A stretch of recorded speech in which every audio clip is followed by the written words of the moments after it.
हम मीनू झा प्रणाम करै छी समस्त मिथिलावासी के। आइ हम एकटा समदाउन गाबऽ जा रहल छी, संग दऽ रहल छी ललिता झा। कोशिश करै छी सब गोटेके नीक लागै। नीक लागै तऽ लाइक शेयर जरूर करब। धन्यवाद। जय मिथिला, जय मैथिली। खाएलिया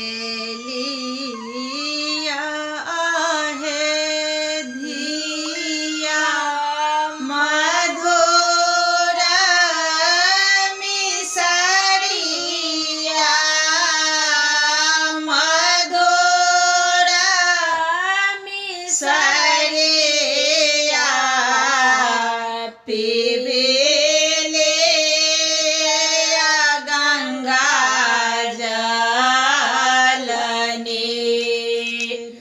पीबेले गंगा जल नीर। मिलिया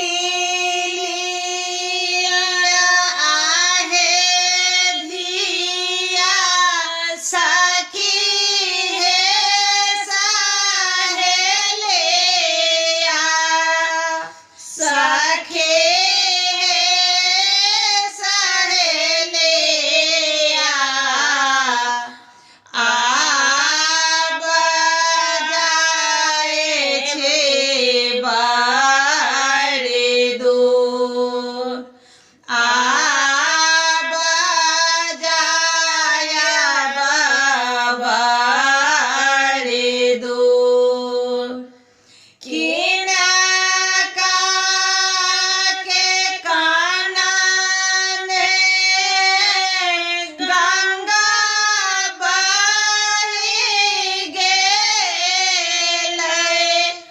गंगा बहि गेलै,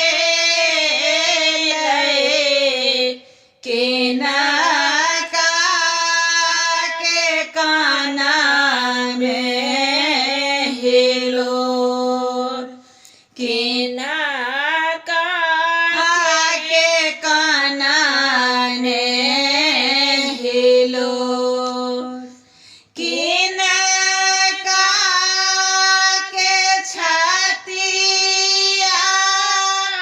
बजर भेल सखिया, पाथर भेल सखिया, किनका के हृदय कठोर, किनका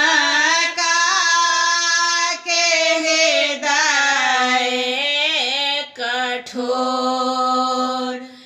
मामा के कानने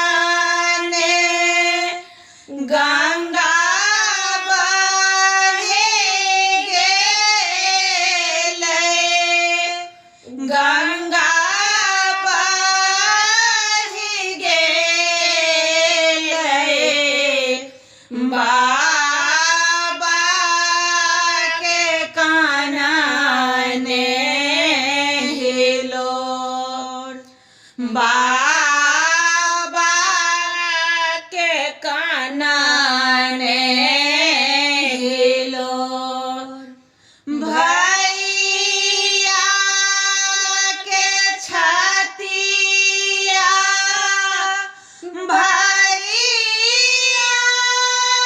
के छतिया पाथर भेल हे सखिया, पाथर भेल हे सखिया, भौजो के हृदय कठोर, भौ